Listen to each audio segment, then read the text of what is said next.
प्रेम सब बातों को सह लेता है। एक लड़की की नई-नई शादी हुई, वह अपने नए घर मतलब ससुराल में जैसे ही प्रवेश किया, उसे कुछ भी अच्छा नहीं लग रहा था क्योंकि उसकी सास हमेशा उसे हर बात में टोकती थी और कुछ न कुछ उसके विरुद्ध में बोलती रहती थी।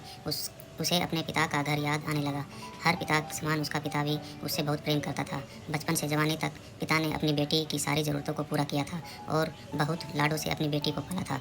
यह नई नवेली दुल्हन अपने सास के इस रुख व्यवहार के कारण परेशान हो गई और कई बार तो उसे अपनी सास खरी-खोटी सुना देती थी, जिसके कारण घर में बड़ी ही असमंजस की परिस्थिति हो गई। वह अपने पिता के घर लौट आई और रो-रो कर पिता से कहने लगी, "पिताजी, मैं अब इस घर में नहीं जाऊँगी, यही आपके पास रहूँगी। यदि आप मना करेंगे तो मैं आत्महत्या कर लूँगी।" पिता समझदार थे।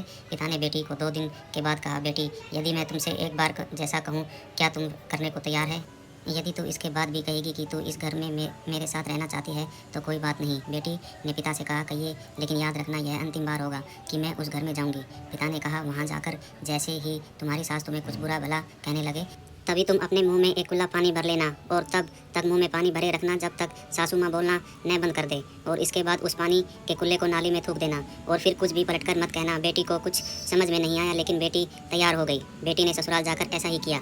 जब भी सासू माँ कुछ कहना शुरू करती, तुरंत बहू मुंह में पानी भर लेती और बहुत देर तक भरी रहती। धीरे धीरे कुछ ही दिन में सासू माँ का व्यवहार इस बहू के प्रति नर्म हो गया और वो सोचने लगी, कितनी अच्छी बहू है, पलटकर कोई जवाब नहीं देती और गुस्सा भी नहीं होती। अब वो उस बहू को बेटी कहने लगी और उसकी तारीफ करने लगी। कुछ दिन में सासू माँ का प्रेम भरा व्यवहार देखकर बहू भी अपनी सासू माँ के जैसा प्रेम करने लगी और दोनों खूब बातें करती, साथ साथ घूमती और मार्केट और खरीदारी करने जाती। कुछ दिनों के बाद इस लड़की का पिता अपनी बेटी से मिलने आया। घर के सभी लोगों ने पिता को खूब अतिथि सत्कार किया। फिर जब पिता अपने घर वापस जाने लगे, तब अपनी बेटी से कहा, "बिटिया, चलो, यदि तुम मेरे साथ चलना चाहती हो तो अपना सामान पैक कर लो, हम वापस चलेंगे।" तब बेटी ने कहा, "नहीं, अब यही मेरा घर है। मैं अपनी सासू माँ से बहुत प्रेम करती हूँ और अब मैं इन्हें किसी भी कीमत में अकेला नहीं छोड़ूंगी। यही मेरी माँ है।" पिताजी अपनी बेटी की इन बातों को सुनकर और सास बहू के अटूट प्रेम देखकर बहुत खुश हुए और बेटी को बहुत आशीष देकर खुशी खुशी घर लौट आए। साथियों, कहानी की शिक्षा: प्रेम सब बातों को सह लेता है। रिश्ते बनाना आसान है, निभाना कठिन है, लेकिन जो रिश्ते निभाना जानते हैं वे ही लोग सही मायने में सच्चा प्रेम करते हैं। अपने इस सास बहू की मज़ेदार कहानी से क्या शिक्षा पाई, ये कमेंट में ज़रूर बताइएगा। धन्यवाद।